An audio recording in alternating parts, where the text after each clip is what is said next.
waxtaanee mooy lii waral candidat yi mën a bokk ci jongante bi ñu duppee élection présidentielle fii si suñu réew benn bi moo di turam santam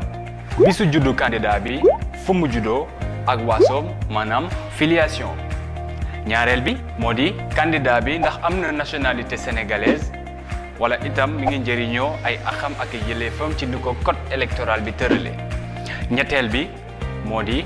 numéro bi nekk ci carte électeuru candidat bi ñeenteel bi moo di xaatim bi firndeel ni candidat bi parti ba mu bokk investir nañ ko wala moo xam coalition ba la wala mu nekk candidat bi demal boppam juróomeel bi moo di nataal ak couleur ak it mandarga ak turu parti bi candidat bi tànn ngir suñuy génnee kayit yi ñu duppee bulletin de vote juróom-benneel bi moo di signature candidat bi loolu lépp ginnaaw bi mu motalee di parrainage bi di laaj